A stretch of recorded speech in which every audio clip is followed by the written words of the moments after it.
Good morning बच्चों। आज हम क्लास 9th की वर्कशीट नंबर 57 को डिस्कस करेंगे।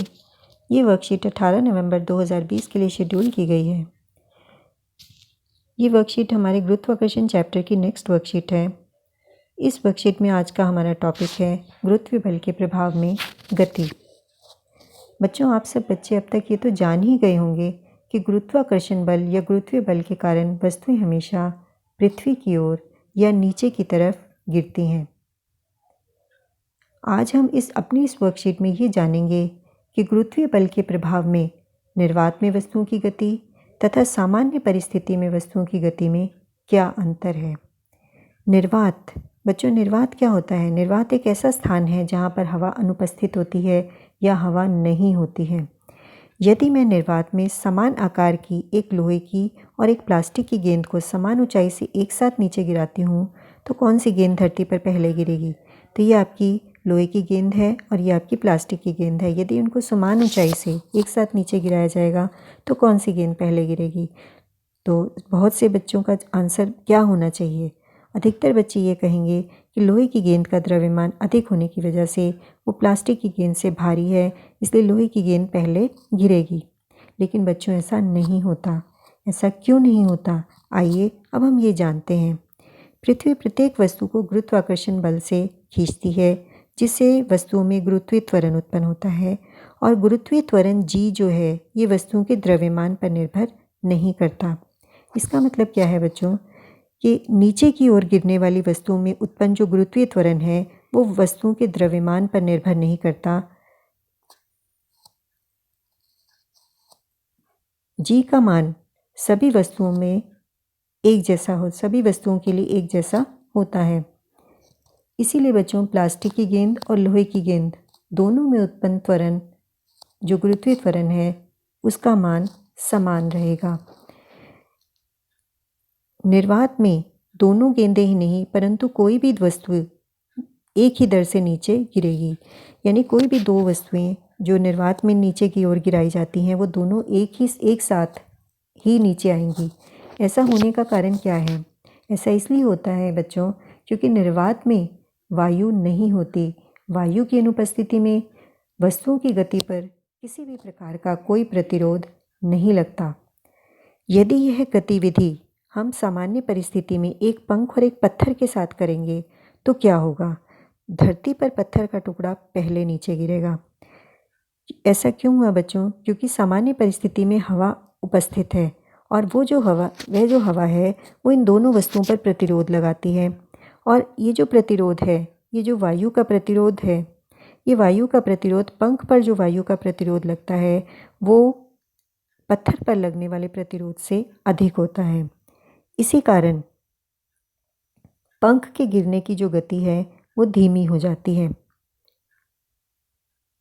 पंख के गिरने की गति धीमी हो जाती है जबकि पत्थर पर इसका बहुत कम प्रभाव पड़ता है। किसका? वायु के प्रतिरोध का। लेकिन इसी गतिविधि को यदि हम निर्वात में करते हैं तो वहाँ पर वायु न होने की वजह से दोनों ही वस्तुएं एक साथ नीचे गिरेंगी। क्योंकि निर्वात में हवा नहीं है और इसलिए हवा का प्रतिरोध भी नहीं है। आगे हमने ये पढ़ना है कि जी का मान यानी गुरुत्वीय त्वरण का मान हम माइनस कब लेते हैं और प्लस कब लेते हैं। तो बच्चों जी का मान हम माइनस तब लेते हैं अगर वस्तु की गति की दिशा गुरुत्वीय बल की दिशा के विपरीत हो। गुरुत्वीय बल की दिशा क्या होती है? वो हमेशा नीचे की तरफ होती है। अगर वस्तु की गति की दिशा ऊपर की तरफ है यानी वस्तु को जब हम ऊपर की तरफ उछालते हैं तो उस समय जी का मान हम क्या लेते हैं? माइनस। और अगर वस्तु की गति की दिशा और गुरुत्वीय बल की दिशा दोनों समान होती हैं तब उस समय जी का मान हम क्या लेते हैं? प्लस। क्यों? तो यही आपका आगे लिखा हुआ है इसमें कि जब पत्थर को ऊपर की ओर उछाला जाता है तब जी को हम माइनस जी लेते हैं क्योंकि पत्थर की गति गुरुत्वाकर्षण बल के विपरीत होती है। और जब पत्थर नीचे गिरता है तब जी को हम प्लस जी लेते हैं क्योंकि अब पत्थर की गति गुरुत्वाकर्षण बल की दिशा में होती है। आगे हमने ये पढ़ना है बच्चों कि नीचे की ओर गिरने वाली वस्तुओं के लिए गति के समीकरण हम किस प्रकार लिखते हैं। धरती के निकट की दूरी को हम धरती की त्रिज्या के बराबर ले सकते हैं। ये चीज़ आप अपनी लास्ट वर्कशीट में पढ़ चुके हैं। ऐसा क्यों करते हैं? क्योंकि धरती पर का आकार बहुत बड़ा होता है, इसलिए जी को भी धरती के निकट एक स्थिर माना जा सकता है। इस कारण धरती पर गिरने वाली वस्तुओं के लिए हम गति के समीकरणों में त्वरण ए को गुरुत्वीय त्वरण जी लिख सकते हैं। यानी कि जब वस्तु नीचे की तरफ गिरती है, कोई भी वस्तु जो नीचे की ओर गिर रही है, उसमें उत्पन्न जो त्वरण है ए, जिसे हम ए कहते हैं, उसको जी कहेंगे, क्योंकि उस वस्तु में गुरुत्वीय बल के कारण ये त्वरण उत्पन्न हो रहा है। इसलिए उसके त्वरण को हम क्या कहते हैं? गुरुत्वीय त्वरण, यानी कि जी। तो इसीलिए हम गति के समीकरणों में, जो गति के 3 समीकरण हमने पढ़े हैं, उसमें हम ए की जगह पर जी का प्रयोग करते हैं। तो गति का पहला समीकरण आपने क्या पढ़ा है? पहला समीकरण है, आपने जो पढ़ा हुआ है वो है v is equal to u plus a t. पहला समीकरण गति का आपने पढ़ा है v is equal to u plus a t. तो लेकिन यहाँ पर हम क्या करेंगे? ए की जगह पर क्या लिख देंगे? जी। तो गति का पहला समीकरण हमारा क्या हो जाएगा? नीचे की ओर जो गिरती हुई वस्तुएं, उनके लिए गति का पहला समीकरण हो गया v is equal to u plus g t. गति का दूसरा समीकरण हमने क्या पढ़ा है? वो हमने पढ़ा है s is equal to u t plus half a t square. यहाँ पर भी जो a है, a को हम किससे बदल देंगे? g से। बाकी समीकरण हमारा वैसे ही रहेगा। s इज इक्वल टू, तो सेकेंड समीकरण हमारा क्या हो गया?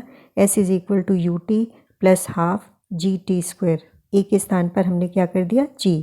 अब है गति का तीसरा समीकरण।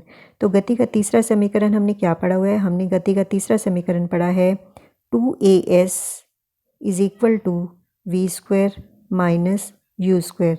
यहाँ पर भी a को हम g से बदल देंगे, यानी तीसरा समीकरण हमारा क्या हो जाएगा? 2gs is equal to v square minus u square. तो ये थी बच्चों आपकी आज की वर्कशीट। अब हम इसके क्वेश्चन आंसर देखते हैं कि क्वेश्चन आंसर इसके क्या हैं। बहुत ही आसान क्वेश्चन है बेटा। पहला क्वेश्चन है, कागज़ के टुकड़े और लोहे की मोटी कील को निर्वात में समान ऊंचाई से गिराने पर कौन धरती पर पहले पहुंचेगा या गिरेगा? इसका कारण स्पष्ट करना है। तो आप सब बच्चे जानते हैं कि निर्वात में हम किसी भी वस्तु को जब नीचे गिराते हैं तो निर्वात में जो है सभी वस्तुएं एक साथ एक ही दर से नीचे गिरती हैं, क्योंकि निर्वात में वायु का प्रतिरोध नहीं होता। तो इसका आंसर आप लोग क्या लिखेंगे? इसका आंसर आप लोग यहाँ से लिखेंगे, निर्वात में, यहाँ से बेटा आप लिखेंगे इसमें, निर्वात में वायु न होने की वजह से दोनों ही वस्तुएं एक ही दर से एक साथ नीचे गिरेंगी। तो ये आपका क्वेश्चन नंबर 1 का आंसर है। अब हम आते हैं क्वेश्चन नंबर 2 पे। क्वेश्चन नंबर 2 है, यदि हम बॉल को ऊपर की ओर उछालेंगे तो गुरुत्वीय त्वरण जी को माइनस क्यों लिया जाता है? तो अब आप इसका आंसर यहाँ से लिखेंगे। ये आपका देखिए यहाँ पर लिखा हुआ है, जब पत्थर को, यहाँ पर पत्थर के स्थान पर आप क्या लिख देंगे? बॉल। पत्थर की जगह पर आप बॉल लिखेंगे, क्योंकि बॉल के लिए हमें पूछा गया है क्वेश्चन। जब बॉल को ऊपर उछाला जाता है तो जी को माइनस जी लिया जाएगा, क्योंकि यहाँ पर भी आप लिख देंगे बॉल, क्योंकि बॉल की गति गुरुत्वाकर्षण बल के विपरीत है। तो ये आप इसका जो आंसर है वो क्वेश्चन नंबर 2 जो है उसका आंसर हो जाएगा। इसके बाद आते हैं क्वेश्चन नंबर 3 में, सामान्य परिस्थिति में विभिन्न वस्तुओं को समान ऊंचाई से गिराने पर वह समान समय पर नीचे क्यों नहीं गिरती हैं? तो इसका आंसर आप लोग यहाँ लिखेंगे। देखेंगे बेटा कि ऐसा वायु के प्रतिरोध के कारण होता है। ये आंसर हो गया आपका क्वेश्चन नंबर 3 का। ये 3rd क्वेश्चन का आंसर हो गया। इसके बाद आते हैं हम क्वेश्चन नंबर 4 पे। गति के तीनों समीकरण में त्वरण ए को गुरुत्वीय त्वरण से बदल कर लिखना है। तो ये आप यहाँ पर ये आप 3 समीकरण लिखेंगे। ये आपका क्वेश्चन नंबर 4 का आंसर हो गया बच्चों। तो ये थी आपकी आज की वर्कशीट। बहुत ही आसान वर्कशीट है। आशा करती हूँ आपको ये वर्कशीट समझ में आ गई होगी। Thank you.